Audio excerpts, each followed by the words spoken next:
நிகழ்தகவு. விவசாய நிலத்தில் உடல் சிதைந்து கொடூரமான முறையில் உயிரிழந்து கிடந்த முதியவர்.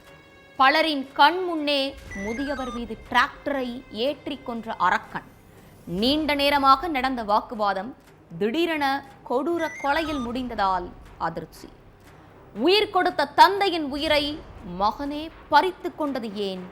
நடந்தது என்ன?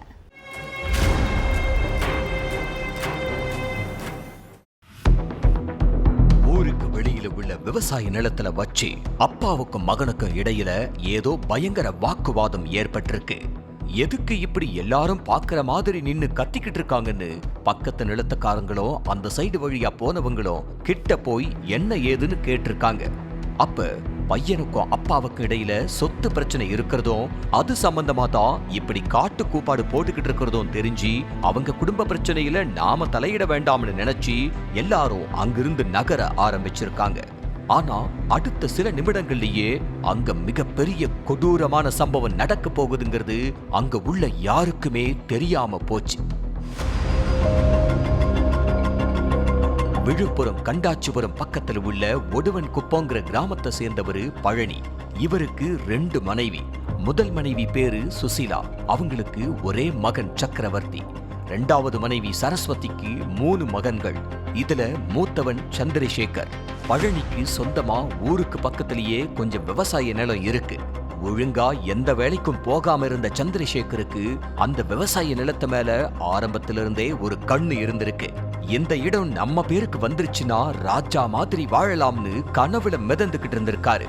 ஆனா மகன் சந்திரசேகரோட ஆசைக்கும் விருப்பத்துக்கும் அவரோட அப்பா பழனி முட்டுக்கட்டை போட்டிருக்காரு. இருக்கிற சொத்தை எல்லாத்தையும் உங்க எல்லாரோட பேர்ல எழுதி வச்சுட்டேன். எனக்குன்னு இருக்கிறது இந்த ஒரு இடம் தான். இதையும் வித்துட்டா நாளைக்கு எனக்குன்னு சொந்தமா எதுவுமே இருக்காது. அதனால எந்த காரணத்துக்காகவும் இந்த நிலத்தை தர மாட்டேன். ஒழுங்கா இருக்கிறத வச்சு பிழைச்சிக்கோன்னு திட்டவட்டமா சொல்லி இருக்காரு. இது சந்திரசேகருக்கு கடும் கோபத்தை உண்டாக்கி இருக்கு. ஆனா பழனிய மீறி சந்திரசேகரால எதுவுமே பண்ண முடியல. ஏன்னா அந்த இடம் அவருடைய தந்தை பழனி பேர்ல தான் இருக்கு. அதனால கடந்த சில மாசமாவே அந்த சொத்தை தர சொல்லி சந்திரசேகர் பிரச்சனை பண்ணிக்கிட்டே இருந்திருக்காரு. இப்படியே தினமும் பிரச்சனையா போய்கிட்டு இருந்ததுனால வேற வழியே இல்லாம இடத்தை மகன் பேர்ல எழுதி கொடுக்கிறதுக்கு பழனி ஓகே சொல்லி இருக்காரு. ஆனா முழு இடமும் உனக்கு கிடையாது. உனக்கு பாதி இடம், என் பேர்ல பாதி இடம். இதுதான் என் முடிவுன்னு சந்திரசேகர் கிட்ட சொல்லி இருக்காரு பழனி. என்னது, உங்களுக்கு பாதி இடமா? அதெல்லாம் முடியாதுன்னு தகராறு பண்ணி இருக்காரு சந்திரசேகர். இது ஏன் இடம், நான் சொல்றதை தான் நீ கேட்கணும். உனக்கான இடத்தை நீ என்ன வேணாலும் பண்ணிக்கோ, ஆனா இந்த இடத்துல நீ கை வைக்க கூடாதுன்னு பழனி உறுதியா சொல்லி இருக்காரு.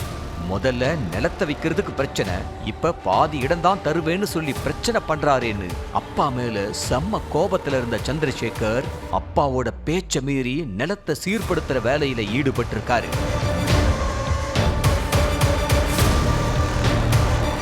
இதை தெரிஞ்சுக்கிட்ட அப்பா பழனி நேரா அந்த விவசாய நிலத்துக்கு போய், ஏன் அனுமதி இல்லாம நிலத்தை எதுக்கு ஒழுங்குபடுத்திக்கிட்டு இருக்க? ஒழுங்கா டிராக்டரோட சேர்ந்து நீயும் வெளியில போயிரு, இல்லன்னா பெத்த புள்ளன்னு கூட பார்க்க மாட்டேன், போலீஸ்ல கம்ப்ளைண்ட் பண்ணிருவேன்னு சொல்லி இருக்காரு. அப்ப அவருக்கும் சந்திரசேகருக்கும் இடையில பயங்கரமா வாக்குவாதம் ஏற்பட்டிருக்கு. இந்த சண்டைய பார்த்துட்டு பக்கத்துல இருந்த சில பேர் வந்து சமாதானம் பண்ண முயற்சி பண்ணியிருக்காங்க. ஆனா 2 பேரும் அடங்குற மாதிரி தெரியல. அதோட அவங்க குடும்ப பிரச்சனையில நாம தலையிட வேணாம்னு நினைச்சு எல்லாரும் தள்ளி போயிட்டாங்க. ஆனா அப்பா கூட வாக்குவாதம் பண்ணிக்கிட்டு இருந்த சந்திரசேகர் திடீர்னு டிராக்டரை பழனி மேல ஏத்தி இருக்காரு. சந்திரசேகர் டிராக்டரை எடுத்து வேகமா போனதை பார்த்து அங்க உள்ளவங்க அவரை தடுத்து நிறுத்த ட்ரை பண்ணி இருக்காங்க. ஆனா கண்ணை மூடி துறக்கிறதுக்குள்ள எல்லாமே முடிஞ்சு போச்சு. டிராக்டரோட சக்கரங்கள் 2ம் பழனியோட உடம்பு மேல ஏறி இறங்கின அடுத்த சில நிமிஷத்திலேயே உயிர் பறி போயிருச்சு. அதுக்கப்புறம் டிராக்டரை அங்கேயே விட்டுட்டு சந்திரசேகர் தப்பிச்சு ஓடி இருக்காரு. விஷயம் தெரிஞ்சுக்கிட்டு சம்பவ இடத்துக்கு வந்த போலீஸ் பழனி சடலத்தை கைப்பற்றி போஸ்ட்மார்ட்டத்துக்கு அனுப்பி வச்சாங்க. விசாரணையில இந்த கொடூர கொலைய பண்ணது அவரோட 2ஆம் தர மனைவியோட மகன் சந்திரசேகர் தாங்கிறத உறுதிப்படுத்திக்கிட்டதுக்கு அப்புறம் தலைமறைவா உள்ள சந்திரசேகரை தீவிரமா தேடிக்கிட்டு இருக்காங்க. பெத்து வளர்த்து ஆளாக்குன அப்பாவை சொத்துக்கு ஆசைப்பட்டு டிராக்டரை ஏத்தி கொன்ன கொடூரனை தூக்குல போட்டாலும் தப்பில்லைன்னு கோவமா கொந்தளிக்கிறாங்க அந்த கிராம மக்கள்.